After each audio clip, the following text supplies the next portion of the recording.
بسم اللہ الرحمن الرحیم۔ استخارہ۔ حدیث شریف میں ہے کہ اللہ تعالیٰ سے استخارہ کرنا اولاد آدم کی خوش بختی ہے اور اللہ سے استخارہ نہ کرنا اس کی بدبختی ہے۔ ایک روایت میں یہ بھی آیا ہے کہ نقصان نہیں اٹھاتا وہ شخص جو استخارہ کرتا ہے اور پشیمان نہیں ہوتا جو کوئی مشورہ کر لیتا ہے۔ اور بعض احادیث سے یہ بھی ثابت ہے کہ ابن آدم کی سعادت مندی مرضی الہی پر راضی ہونا ہے۔ حضرت جابر بن عبداللہ رضی اللہ تعالی عنہ سے روایت ہے، وہ فرماتے ہیں کہ رسول اکرم صلی اللہ علیہ وآلہ وسلم ہم کو تمام کاموں میں استخارہ کی تعلیم اس کی تاکید سے فرماتے تھے، جیسا کہ قرآن کی سورت اہتمام کے ساتھ سکھلاتے تھے۔ فرماتے کہ جب کسی کو کسی کام میں فکر تردد ہو تو وہ استخارہ کرے۔ آپ نے فرمایا ہے کہ جس شخص نے کسی کام کے لیے استخارہ کیا اور اس میں اللہ تعالیٰ نے کوئی فیصلہ کر دیا، مثلاً وہ مقصود پورا کر دیا یا اس سے دل کو ہٹا دیا یا ایسے اسباب بنائے جس سے وہ معاملہ خود ہٹ گیا اور بندہ اس فیصلے سے راضی نہ ہو تو یہ ان کے لیے جائز نہیں ہے، یعنی بڑا گناہ ہے جس سے توبہ کرنا اور باز آنا واجب ہے۔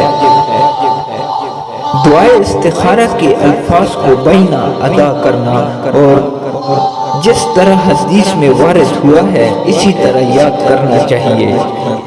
معنی بھی یاد ہوں تو بہت اچھا ہے تاکہ دعا دل سے اضطرار کی کیفیت کے ساتھ ادا ہو۔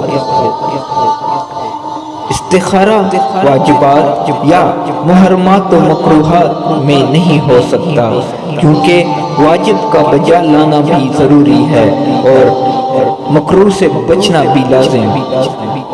پھر ان میں استخارے کا کیا مطلب؟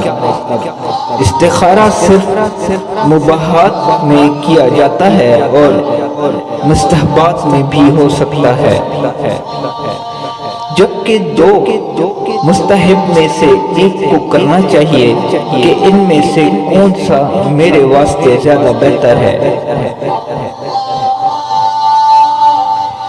مشہور یہ ہے کہ استخارہ میں جس طرف دل مائل ہو اسی طرف خیر ہوتی ہے، اس کو اختیار کرنا چاہیے، مگر حدیث میں اس کا کچھ ذکر نہیں۔ اس لیے استخارہ کے بعد جس جانب کو بھی اختیار کرے گا اس میں خیر ہوگی، خواہ کسی بھی جانب ہو جس کی طرف دل زیادہ مائل تھا یا دوسری جانب ہو۔ غرض استخارہ کے بعد جس جانب پر عمل کی توفیق ہوگی اسی میں خیر ہوگی۔ اس میں شک نہیں کہ استخارے کے بعد کسی جانب دل زیادہ مائل ہو کہ استخارے سے پہلے اس طرف زیادہ میلان نہ تھا تو بظاہر یہ علامت اس کی ہے کہ اسی جانب کو اختیار کرنا بہتر ہے، مگر وجوب اور لزوم کی علامت نہیں، اس لیے اس کے خلاف بھی اختیار کرنا جائز ہے۔ کچھ گناہ یا ضرر کا اندیشہ نہیں۔ بعض لوگوں کا جو یہ خیال ہے کہ استخارہ کے بعد جس جانب دل زیادہ مائل ہو اس کے خلاف کرنا جائز نہیں یا اس میں ضرر ہوگا، غلط ہے۔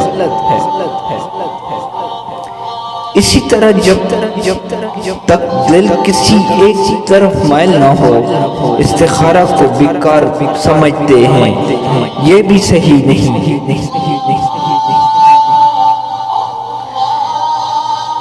استخارہ کا مطلب یہ ہے کہ جب دو جائز یا دو مستحب کاموں میں تردد ہو کہ ان میں سے کس کو اختیار کروں تو استخارہ کر کے جس شخص کو دل چاہے اختیار کر لے، اس میں ضرر نہ ہوگا۔ پھر جس شک کو اختیار کر لیا اس کو حق تعالیٰ کی تجویز سمجھ کر اس سے راضی رہنا چاہیے اور یقین رکھنا چاہیے کہ اس میں خیر ضرور ہوگی، جو اکثر تو مشاہدے میں آ جائے گی، اور اگر کبھی اس کے مشاہدہ میں نہ آئے تو سمجھیں کہ اللہ تعالیٰ علام الغیوب ہے، ان کے علم میں میرے لیے خیر ضرور ہوگی، وہ میری سمجھ میں نہ آئی ہو۔ استخارہ کے بعد جس شک کو اختیار کر لیا گیا اس سے ناگواری اور ناراضی اور یہ خیال کہ مجھے دوسری شک اختیار کرنا چاہیے تھی، اس میں خیر ہوتی، بہت بری بات ہے، جس پر حدیث میں وعید وارد ہوئی ہے